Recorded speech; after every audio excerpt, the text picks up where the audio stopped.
आज से 4 दिन पहले यानी कि 4 जून को मैं ऋषिकेश से वापस अपने घर जयपुर आ रहा था।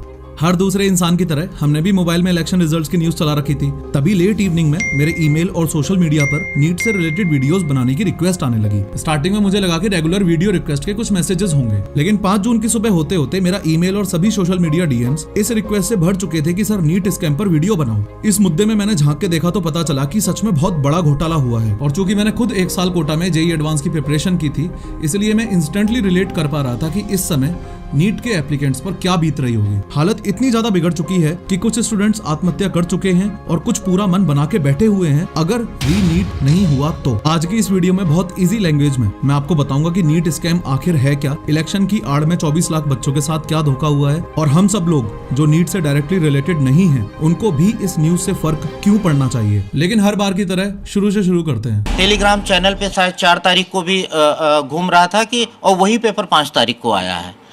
तो इसकी तो जांच होनी चाहिए और हायर एजेंसी से सीबीआई से जांच होनी चाहिए। नीट यानी कि national eligibility cum entrance test एक नेशनल लेवल का एंट्रेंस एग्जाम है जिसको पास करके देश के चुनिंदा टॉप मेडिकल कॉलेजेस के अलग अलग मेडिकल प्रोग्राम्स जैसे एमबीबीएस, आयुर्वेद, होम्योपैथी और नर्सिंग कोर्सेज में एडमिशन लिया जा सकता है। बेसिकली ये एग्जाम मेडिकल की पढ़ाई करने वाले स्टूडेंट्स के लिए एक बहुत बड़ा माइलस्टोन है। अब इतना बड़ा एग्जाम है यानी कि देश के एस्पायरिंग डॉक्टर्स जिस एग्जाम को दे रहे हैं तो एग्जाम कंडक्ट करवाने वाली एजेंसी भी बड़ी होनी चाहिए। चूंकि हमारे देश में लगभग हर एग्जाम में ही धांधली होती रहती है, इसलिए ही 2017 में सेंट्रल गवर्नमेंट ने एनटीए यानी कि नेशनल टेस्टिंग एजेंसी को क्रिएट किया था। इस एनटीए का काम है एफिशिएंट और ट्रांसपेरेंट तरीके से पूरे देश में एग्जाम्स को कंडक्ट करवाना। वैसे तो ये एनटीए देश में करीब 17 एग्जाम्स कंडक्ट करवाती है, लेकिन इन्हीं में से आईआईटी जेईई और नीट एंट्रेंस एग्जाम काफी फेमस हैं। इन शॉर्ट आप इसको ऐसे समझो कि अगर आपको इंडिया में एक बढ़िया डॉक्टर बनना है तो आपको बढ़िया मेडिकल कॉलेज में एडमिशन लेना पड़ेगा, और अगर बढ़िया मेडिकल कॉलेज में एडमिशन लेना है तो नीट में बढ़िया रैंक लानी पड़ेगी। इस पूरे मुद्दे को अच्छे से समझने के लिए सबसे पहले आपको एक बेसिक चीज जो पता होनी चाहिए वो है इस नीट के पेपर की मार्किंग स्कीम। देखो, इस पेपर में टोटल 200 क्वेश्चंस आते हैं, जिसमें से एक स्टूडेंट को 180 क्वेश्चंस ही अटेम्प्ट करने होते हैं। हर सही क्वेश्चन के 4 मार्क्स मिलते हैं और हर गलत क्वेश्चन पर 1 मार्क कट जाता है। तो थोड़ी सी मैथ्स लगाकर देखें तो नीट का एक पेपर कुल मिलाकर 720 नंबर का होता है, मतलब 180 × 4। इस मार्किंग स्कीम को एक एग्जाम्पल की मदद से समझो। मान लो किसी भी एक बच्चे ने 180 में से 180 क्वेश्चन सही कर दिए तो उसका स्कोर बनेगा 720 मार्क्स का। अगर वही बच्चा एक क्वेश्चन छोड़ देता है तो उसके 4 मार्क्स कट जाएंगे और उसका फाइनल स्कोर बनेगा 716 मार्क्स का। और अगर उसी बच्चे ने एक क्वेश्चन गलत कर दिया होता तो उसके 4 मार्क्स तो कटेंगे ही, साथ ही नेगेटिव मार्किंग की वजह से 1 नंबर और कट जाएगा। इस हिसाब से उसका स्कोर बनेगा 715 मार्क्स का। अब आप सोचोगे कि ये सब मैं आपको क्यों बता रहा हूँ। इसका रीजन ये है कि इसी मार्किंग स्कीम की वजह से ही एनटीए का ये स्कैम पकड़ने में आया है। देखो, जस्ट अभी मैंने आपको बताया कि नीट के एग्जाम में ऑफिशियल मार्किंग स्कीम के हिसाब से या तो 720 में से 720 मार्क्स आ सकते हैं अगर सभी आंसर्स परफेक्टली करेक्ट हो तो, या फिर 720 में से 716 आ सकते हैं अगर सिर्फ एक क्वेश्चन अटेम्प्ट ही ना किया हो तो, या फिर 720 में से 715 आ सकते हैं अगर सिर्फ एक क्वेश्चन गलत हुआ हो तो। लेकिन सबसे बड़ी दिक्कत की बात यह है कि 2 बच्चों के 718 और 719 मार्क्स आए हैं, जो कि टेक्निकली पॉसिबल ही नहीं है। इस सब के अलावा जिस दिन नीट का एग्जाम हुआ था यानी कि पिछले महीने 5 मई 2024 को, उसी दिन की पटना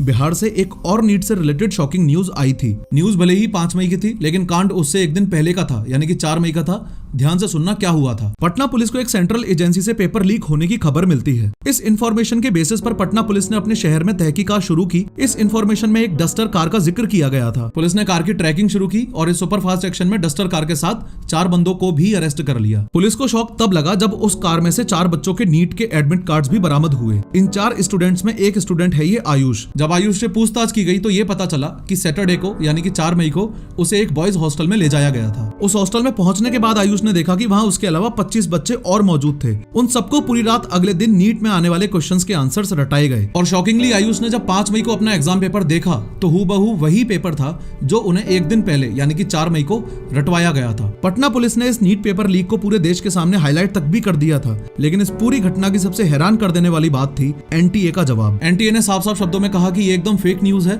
एनटीए ने अपने ऊपर लगे हुए सारे आरोपों को नकार दिया, साफ साफ बोला कि पेपर लीक नहीं हुआ है और सब कुछ एकदम सही स्थिति में है। अब चूंकि एनटीए इतने कॉन्फिडेंस के साथ बोल रहा था कि पेपर में कोई धांधली नहीं हुई है, तो सबने इस बात को मान भी लिया और नीट एस्पायरेंट्स की शायद यही सबसे बड़ी गलती थी। एनटीए ने अपनी ऑफिशियल वेबसाइट पर यह नोटिस जारी किया था कि रिजल्ट 14 जून को एक्सपेक्टेड है, यानी कि इस डेट के आसपास डिक्लेयर हो सकता है। तभी अचानक इलेक्शन रिजल्ट के शोर के बीच में एनटीए नीट का रिजल्ट डिक्लेयर कर देती है। अब आप बोलोगे कि जल्दी रिजल्ट डिक्लेयर कर दिया, इसमें क्या प्रॉब्लम है? प्रॉब्लम जल्दी की नहीं है, बल्कि पूरे के पूरे रिजल्ट की है।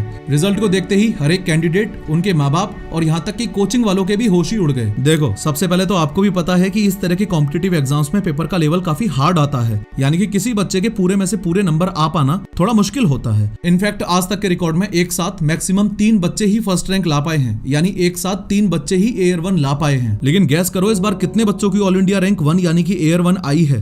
टोटल 67 बच्चे। अब सवाल यह है कि क्या अचानक से ही सब लोग इतने ज्यादा इंटेलिजेंट हो गए या पेपर इतना आसान आ गया? लेकिन कोचिंग इंस्टीट्यूट वाले तो ऐसा नहीं मानते। सभी कोचिंग्स के टीचर्स भी क्लेम कर रहे हैं कि इस बार नीट का पेपर काफी हार्ड था और ऐसे हवा में ही 67 बच्चों की एयर 1 आना पॉसिबल नहीं है। इस रिजल्ट की दूसरी प्रॉब्लम को समझो। ये जो स्क्रीन पर आपको इमेज दिखाई दे रही है, ये उन टॉपर्स की लिस्ट है जो एनटीए ने खुद जारी की है। ऊपर से देखने में तो कुछ पता नहीं चलता है, पर अब जरा 62 नंबर से लेके 69 नंबर तक के इन रोल नंबर्स को देखो। कुछ समझे? अगर थोड़ा सा हाईलाइट करके दिखाऊं तो इन सभी बच्चों के रोल नंबर्स के स्टार्टिंग के 7 डिजिट्स सेम हैं। इसका मतलब समझ रहे हो? या तो ये सारे बच्चे एक ही सेंटर के हैं या फिर किसी आसपास के ही सेंटर के हैं। इन शॉर्ट, सभी रैंक 1 वाले टॉपर्स एक ही सेंटर से कैसे निकल के आ रहे हैं? और जो ये 68 और 69 रैंक वाले 2 बच्चे हैं, ये वही हैं जिनको एनटीए ने 718 और 719 मार्क्स दिए हैं, जो कि टेक्निकली नीट की मार्किंग स्कीम के हिसाब से पॉसिबल ही नहीं है। अब जैसे ही दुनिया एनटीए से सवाल पूछने लगी कि आपने ऐसे कैसे 718 और 719 नंबर किसी कैंडिडेट को दे दिए, तो रात के करीब 12:30 बजे एनटीए ने अपने एक्स हैंडल पर एक पोस्ट जारी की,